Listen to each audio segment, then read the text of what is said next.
Guys, it's finally happening. It's the end of July and we've been promised not 1, not 2, but 3 whole days of temperatures above 20 degrees in the UK.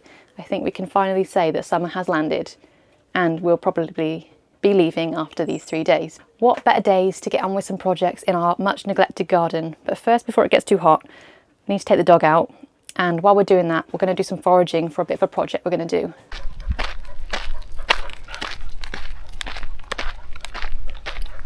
You may have, or probably didn't notice, that we haven't uploaded for a couple of weeks, or a few weeks. So while we're walking, I thought I'd explain why. And to be honest, we've just been working loads, unfortunately. Should be illegal. Working every day, evenings, on the weekends. So we haven't really had much time to do anything. So the garden's a bit neglected and we haven't really spent much time camping in the Volvo as much as we thought we would. Danny's determined to be saving as much money as he can so we can go to Bulgaria as quickly as possible to make some more interesting videos for you guys.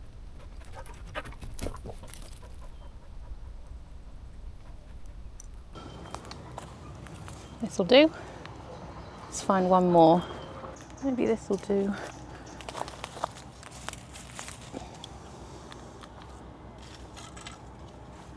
And maybe one more.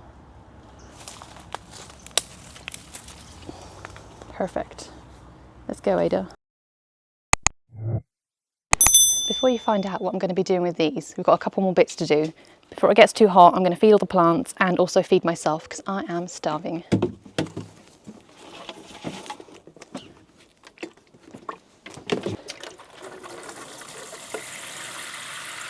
Some of these peppers are actually popping off. So we'll have a little look around the garden later so you can see what's been going on. Because up until today it has been unseasonably cold and slow. But I don't know if you can see from there, some of them look amazing. So there is hope. So I'm just feeding these guys with a seaweed feed that I just got off Amazon. We did try to do the nettle tea. So we picked loads of nettles for free and fermented them for a couple of weeks, but that smelt so bad. We felt bad for our neighbours because we're in such close proximity to people. We thought probably not the best idea, but maybe when we get more land or when we move to our land, we'll be able to do that for free because no one can smell us.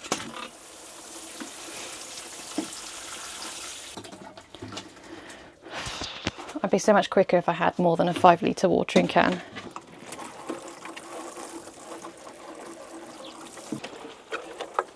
Sunflower's nearly coming out. Oh, and while I'm standing here, the other day we noticed that our bird feeder has been sabotaged. I'll show you in a bit, but there's a massive hole in it that could only be explained by maybe a squirrel or a rat or something. So we've also bought the birds a major quality of life upgrade, so we'll be doing that later as well. Ma'am, breakfast is served. Okay. Treating ourselves to breakfast in the garden for the girls whilst Danny's at work. So it's my day off. I'm having a lovely protein pancake with strawberries, raspberries and Greek yogurt. And then of course I've got a drink for caffeine, one for the vitamins, a bit of juice, and one for hydration, a bit of squash. Please tell me if anyone else does this because apparently it's not normal. So we're going to enjoy our breakfast and then after that I think we'll feed the birds with their new life upgrade bird feeding situation after the squirrel sabotaged theirs. Quick outfit change because I dropped food down myself, of course I did, and now like I said, let's sort out the birds for some of their breakfast. So we came into the garden one day and found the seeds all over the floor and a massive hole had been cut, bitten. It looks like a squirrel has got his tiny little saw and cut a massive hole in, so he's obviously had an absolute field day at night because the seeds were everywhere. So the birds were on the floor having a great time with all the seeds, but now I can't fill it up because all the seeds are literally going to fall out. Just like that. So what we've gone for is, well, Danny said this could have been a DIY project, but I'm not very good at DIY and I went to the range and couldn't resist buying a couple of bits for them. So we've gone for this massive one, which has 4 feedy hole things because I've seen them all fighting over them. So now they don't have to fight anymore. They can all share nicely. And then for the sake of £2.99, I saw a fat ball feeder, which I have a feeling the squirrels might like too, but never mind. It's not that they're not welcome, just don't ruin my stuff. I mean, you know. So then, considering I got that, we had to get a bunch of fat balls. So unfortunately my grand plan of getting them to share has not worked out. Put that seed feeder in its place. Oh, and it's got a bigger hook. That's so much easier. Oh, look at that. That looks great. So, last of all, we need to find somewhere for this. Near the other bird feeder. Whatever I do, Danny's going to move it anyway to somewhere different because he doesn't like all this bird stuff in his garden because there's bird poop everywhere. But I like it. I reckon a couple of bits of string should be all right.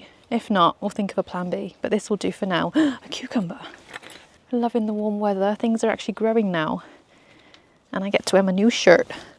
I bought this because it's got some protection factor already in it in preparation for moving to Bulgaria in quite a long time. But I thought, considering I hate getting sticky with sun cream, if I bought a shirt with some protection factor in it, that would be pretty good. And actually, it's keeping me cool because it's finally getting warm. Ta-da! And I'll also show you, this isn't even a DIY project, but I'm going to call it a DIY project because this is my DIY level. I made a bird bath and they're absolutely loving it. Check it out. This is my level of DIY. Plastic tray and a brick with some water. And I've seen them in it. They absolutely love it and it was all for free. Okay, birds fed. Job number 2 is what we have been collecting those sticks for. So what we're going to do is do a bit of an insect proofing upgrade to the brassica section because the plastic bottles, these ones that I'd initially put on, well, the plants were firstly getting too big and then secondly they all died because I think the fact that it's been humidly warm but also very wet, they just rotted inside these, so they all died. So I lost my cauliflower, my sprout, and I've just noticed that a swede has gone as well. Luckily, I had one spare of each, so it's their chance to shine because the cauliflower was the runt of the litter out of 4 and it's the only one that's lived, so it's now it's time to grow. So what we've needed is another way of keeping the caterpillars off because they absolutely love brassicas. What we're going to do, again spending absolutely zero money, is the following. Some clothes pegs, some of my winter fleece, and the sticks that you watched me collect earlier. Let's see what we can make with this. A few sticks, a bit of net and some pegs. We're going to laugh at my simple DIY project, but I suppose if I give you any tips for anything, to do anything for free, then I guess it helps, right? Especially my bird bath. I thought that was a great idea. So I've got my sticks, I'm going to cut them into a... No sooner have I uncovered the brassicas and there's a butterfly already coming to lay his eggs. So we're going to have to do an egg check before we cover them all up. Anyway, I'm going to cut the sticks into about this. I don't know if it's a foot, 2 foot. So I'm going to try and do, I don't know, 6 to 8 of these. So I've got this grown-up tool. Apparently you can just cut sticks. Oh, yes. Sweet. Right, before we start covering these up, I've got some swedes which I'd started not too long ago, and they don't seem to be doing all that great in the seed trays. Only 3-4 swedes, so I might be able to chuck them in these gaps here, especially now that one's dead. Oh, whoops. Oh, maybe it's coming back to life. I thought this swede was dead, but I'm going to put it back in. I think it's coming back to life. And then I'm going to plant the other 1, 2, 3, 4, 5 around. Let's rebury that one. Awkward. There's another butterfly. Go away. Okay, now the swedes are in. Like I said, I'm going to do a quick caterpillar egg check. There's another one. Cool. It's still going. So all I'm looking for is some really teeny tiny, I can't remember if they're white or yellow or orange dots. If I find any, I'll show you. Or if I find any caterpillars, I will also show you. No, go away. Shoo. Shoo. Go lay eggs on the nasturtiums instead, bro. Cool, those ones are all right for now. Alright, so over down the end here, I've got a little Brussels sprout. The other one, it's a shame, it was about 1 foot tall, but just died under that bottle. Sorry, Ada. And the same with this cauliflower. It was doing really well, and then maybe, yeah, the heat or moisture must have got to them, and then they just died at the stem, so it's not like any leaves were going to grow again, so that was that. Okay, so for these, I'm going to want kind of one on each side to make a bit of a cage situation.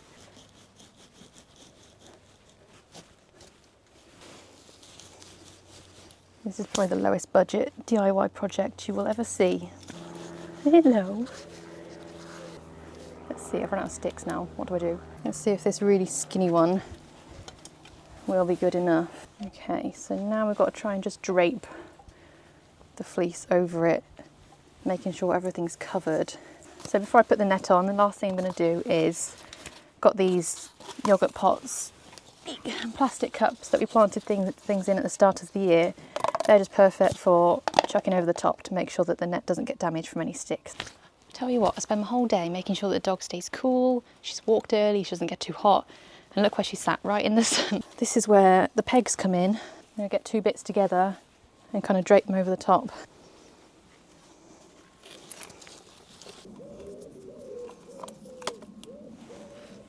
Oh no, I can see a butterfly laying eggs on another thing. I think it's going to work, you guys. Throw this in here so I can see how pretty it is. I think that's not bad, you know. Alright, that's the end of one bit of fleece. Alright, let's find another bit. Go away! Oh, he's definitely laying eggs. Bro, no thank you. Oh no, he's stuck in the net. Get out of here. That's the probably day out of your dreams, but not for me. Bro, get out. No, no thank you. Oh my god. Come on, go, shoo. Sweet.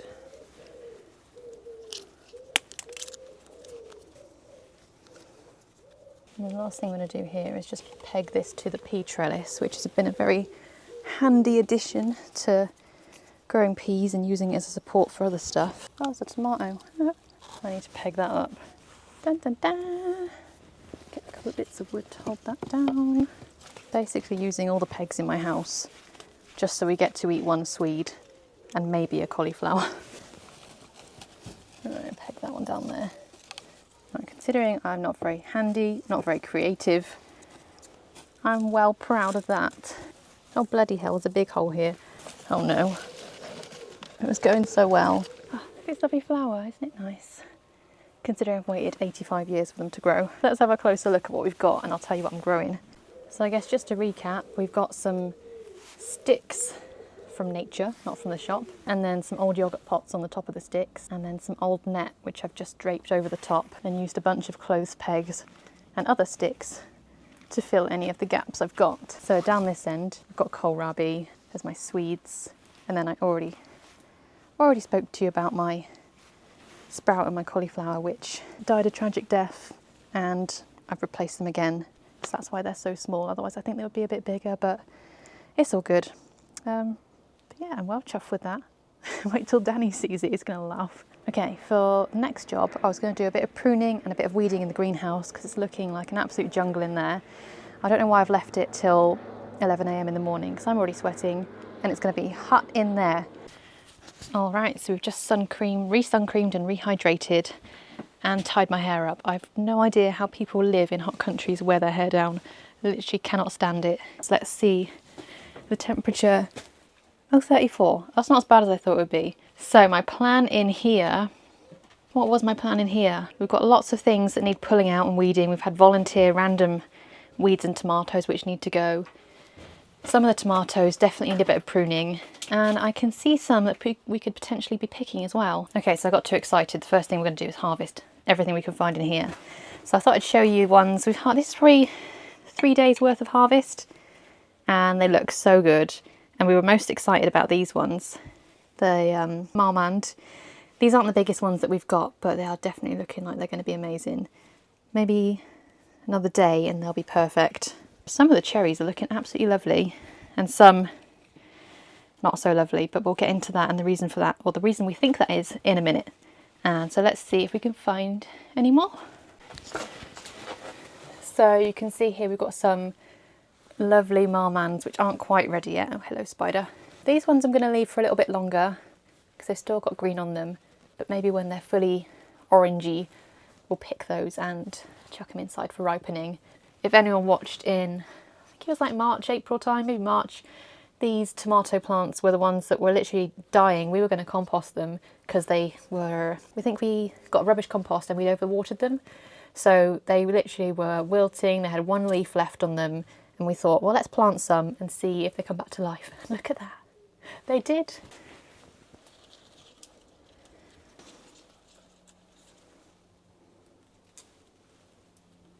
And again, these ones not quite ready. And there's one down here, which is getting there slowly. Here's my aubergine plant. And so far we've had 2 aubergines off this, and they've been really good. And we think they need loads of feeding because I think the leaves look like they're starting to yellow a bit. So I've been feeding this one twice a week rather than everything else once a week. Not really sure whether it's helping because I think a few flowers have actually fallen off. So what we've been doing to help pollinate these is just giving them a little flick when the flowers are open, and so far that's got us 2 aubergines. And I'll show you the peppers as well because they look incredible. Got bell peppers here, they're all the same plant. So this plant's got 1, 2, 3, 4, 5, 6 peppers on it. Looking really nice, just waiting for them to go red, to be honest. It's like a jungle. More peppers. The plant is falling over under the weight. I'm wondering whether I need to go and get some sticks to start holding these up because they're looking like they're going to be falling over soon. Okay, so I think it's time to get weeding because there's lots of stuff happening in here that probably doesn't need to be and is taking nutrition out of the soil. So let's do that. Right, first off in here, something we don't need is this lovely looking Lola Rosso, which has gone to seed. I have absolutely plenty of seeds, so I've just left this way too long and it needs to go in the compost. But salads, it's funny that we eat salad in the summer and actually lettuce doesn't really do that well in the heat. So the basil's already gone to seed, but I'm just going to leave it because we've still been eating it. I'm pretty sure it probably affects the flavour like it does with most plants and herbs, but when you use basil in a sauce or pesto or something, you don't really notice, and I can't really be bothered to plant anymore, so this will do for pest prevention. I found a few caterpillars on there, so if they're on here instead of the tomatoes, then they're still doing their job, right? But let's start pulling some. I can't even tell what's a weed and what's a plant because they're so big. Definitely got loads of volunteer tomatoes over here. Sneaky.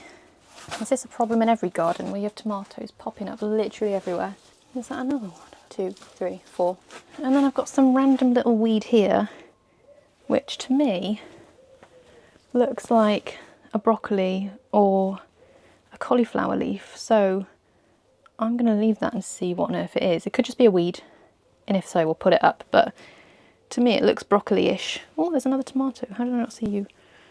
Goodness. All right, let's get to pruning. We've grown cherry tomatoes before. We did that last year for the first time. So we had a whole greenhouse full of cherries, but then this year you watched us plant some marmans and yellow pears as well. So we put 1 yellow pear in the greenhouse, and this plant has been very interesting. I don't know if it's more bushy, or I think I read somewhere it's like an indeterminate one. So it just keeps growing and growing and growing. So you kind of need to chop the tops off, whereas the marmans seem to reach a certain height and then they just, well, don't grow as fast or stop, I don't really know. So the yellow pears probably need even more space than the cherries because it's just kind of enroaching across. So there's new stems coming up off it, and we haven't done any of the sucker taking off. So I'm going to try and get a little bit of control over this guy, and it's really, really heavy, and we've only got this tiny bit of string holding it up. So try and take some weight off the top, mainly so we can produce bigger, better fruits, and it's not putting all of its energy into bushy leafiness. So we're going to try and find, and I really want to try these tomatoes. They look like they're going to be really good. They're not massive, they're like cherry size, but definitely interesting. So I thought this was bugs, but actually it must have been some damp in there because there's roots coming off it, which is really interesting. Is this a big mistake? No, so this is all just leafy greenness. You need to improve the airflow in these, especially because in the greenhouse you don't really get much airflow, to be honest. I've never seen this before. There's plants coming out of the stem, there's stems coming out of the stem, stems coming out of everything. This plant be crazy. I might just cut them all off. So the main stem's got support here, and then there's this whole bush bit which has 0 support. Right, let's sort out this tomato. Just try and give this plant a bit more support, really. You probably always say to yourself at the start of the year that you're going to keep on top of things, but who does? What is that? Right, off. Off. 1 done. Well, that was the craziest one, the rest aren't too bad. So we've taken all of this, given it a haircut. All right, before I get out of here, I'm just going to check the other ones, see if they need any pruning, take off any suckers, and then I'm getting out of here. So what we've done with some of the cherries and marmans, actually, Danny was doing a bit of reading about how many tomatoes trusses you should leave on. With the cherries, we've left quite a lot, but with the bigger ones, the marmans, Danny's only left maybe 4 or 5 tomatoes and 4 or 5 trusses, because apparently that produces bigger, better fruit that tastes good, and obviously you want bigger ones rather than little diddy things. We're kind of experimenting, but we haven't got anything to compare against, so let us know what you would do with your tomatoes, because with the cherries, with these ones, we've been just, as you can see, I've probably cut off the end here, I've been cutting them halfway to try and get bigger cherry tomatoes, because last year we didn't really do that and just let them keep growing and growing, and then we ended up with tomatoes literally, I'll show you probably a couple, maybe this size, if that really, and that was mostly what they are, whereas this time around we're getting some that are pretty decent, more like what I showed you earlier, like this size, which is more what you want out of a cherry tomato. So that seems to be working okay so far. So I'm just gonna do the same, cut off any flowers that look like they've got pathetic little tomatoes on them, just so the plant can put more energy into some big juicy ones.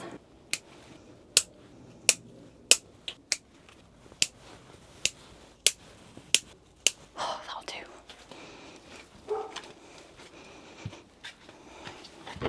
All right, so tomatoes are in the compost, and what we need to do is shred some more cardboard for the compost. So I'll do that later when it's too hot to be outside, but for now, I thought I'd show you around what's going on in the garden for end of July and see if there's anything I can harvest, of which one thing I can already see. So I thought the first thing we can do is a carrot check. I swear to God, these carrots are not the 60 days germination to harvest that it says on the packet. I swear it's been March, April, May, June, July, 5 months, what's that, 150.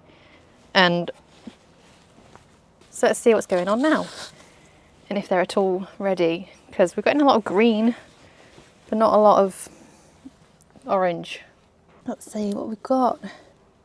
Well, I guess it's a baby carrot, considering how close they are packed together. I'm going to give them another 2 weeks, and then these are going to come out, and then we're going to start some winter carrots. Next up is courgettes. So this time last year, I think we had so many courgettes that we were completely filling the fridge up, giving them away. You know, the old joke that people make with courgettes, that you normally have in abundance, but I think this year, because it's been so slow, it's just not really happened. I have got one here, which definitely needs picking because it's massive. So that one looks good. But I could only say we've probably had less than 10 courgettes in total off these 2 plants, which should be giving us way more than that. When it went really cold, maybe a month ago, they stopped growing, but now it's getting warm and I've fed them a bit more. They've started growing again. But annoyingly, I'm getting only female plants and no male plants. So I had, I think, 4 female courgettes yesterday and I couldn't pollinate any of them. So that's also another frustrating thing with courgettes, I guess, is you can't pick and choose when you get your male and female flowers. But I shouldn't moan. 1 is better than 0, right? Bloody hell, guys, the camera just overheated. That is how hot it is here. How exciting is this? Finally. Okay, so I was going from the courgette onto the corn, and I said a lot of things about the corn and now I can't remember what I said. So basically, they were not looking very tall, so we thought nothing was going to come off them. And then suddenly they started growing cobs, so we're absolutely chuffed that they started to grow something. And these little stringy things here are for catching all the pollen and seeds which fall down off.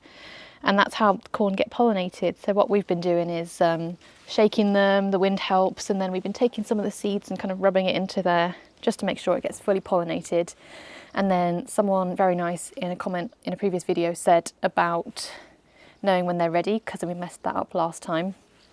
So we're definitely going to keep our eyes peeled for when they look ready. But yeah, considering we thought we weren't going to get any sweet corn, it now looks like we're going to get maybe, looks like about 10 from a pretty tiny space. So chuffed with that. Moving on to what looks like a very luscious part of the garden. I've got another standard courgette plant here. Again, struggling with pollination for these, because the flowers aren't coming at the right time. I do go out every morning to see if I can help them along, but if there's no flower, what can we do? Chamomile here is going absolutely nuts. We've picked some to dry so that we're going to try, oh, it smells so good, make some tea with it and see what that's like, because it's free and it helps you sleep, right? Outdoor Marmande tomatoes here, which are actually doing better than expected. We've got some Diddy tomatoes. And then if we come over the other side, I have a sadder looking crispy yellow pear tomato plant. What's wrong with you? Does anyone know? I fed it this morning. Too much water, too little water. Maybe I looked at it funny and it didn't like it. So here we've got our cucumbers, which I've been trying to keep on top of with the pruning, but eventually it's like the peas, they just go absolutely nuts. And like I said earlier, I can see one cucumber. This is very exciting. But again, last year we had so many, we were giving them away. So I think it's just been one of those years, been cold, been wet. Don't know if anyone else has had much luck. Got 2 outside aubergines here, which are starting to get flowers. So potentially we'll get some things off them. And on my other side here, we've got our, oh dear, the beans were looking good. You couldn't get through them because of all the leaves, but it seems like something eating them. I mean, we've got some beans. Oh, and there's a little spider there. Hello. Down here, we've got some lovely looking beetroots. I don't know if you can see, but they're starting to pop up out of the soil. Oops. So potentially they might be ready soon, to be fair. I started more peas along the back here, some of which are being eaten, some have disappeared completely, and some are doing okay. And here I've got my lovely sunflower, which is just starting to come out finally. And then if we come down to buy the compost bin, oh shade, what have I got? 2 butternut squash plants. 2 butternut squash plants which have suddenly started to go absolutely wild, but I don't think, oh hello. What are you? Okay, so coming down to what you guys might know as the shady part of the garden. Strawberry towers. The strawberries are looking very, well, the plants are looking good, but we've not had any fruit off them in such a long time. Again, because it's been potentially quite cold. We've got one weird looking shaped strawberry here, but that, oh, sorry. That's actually it. We've had some off these ones, the Cambridge ones, the El Santo ones. And here, Strawberry Symphony, absolutely nada. So I don't know if they're coming later. They look like they're dying, to be honest, but winter strawberry, is that a thing? Let us know what you think in the comments. And then last of all, good news about the pak choi. So I planted it, it got absolutely savaged by slugs, and I just thought I'd leave it and see what happens, and it's coming back to life. Last of all, I've got my winter veg, which I've started here. Oh, hello butterfly. My winter veg, which I'm starting here. Pak choi, purple kale, beetroots, chard, and more spinach, because I just absolutely fail with spinach. Yeah, that's our startings of our winter veg, alongside the cauliflower and Brussels, which are already in the ground, and the kohlrabies. Oh, and I've just been distracted by nasturtiums, so we've got a nasturtium here in the corner, and it's huge. Nasturtiums are a great way of enticing pests onto here instead of mostly brassicas. I think they're cabbage whites like these. And if you look on the underside of the leaves, I've been seeing lots of different colour eggs. So I can already see a little troop of caterpillars on one leaf. And I know what you're thinking, I should probably either get rid of them or cut the leaf off and throw them over the fence. But actually, if you think about lack of pollinators that people are worried about, lack of bees, lack of wasps, lack of butterflies, cabbage whites still are pollinators, so I'm going to leave them to enjoy the nasturtium. Everybody's welcome here, little nasturtium cafe. So yeah, it's nice to feel like I'm helping out the pollinators, even though I am sacrificing the nasturtiums a little bit.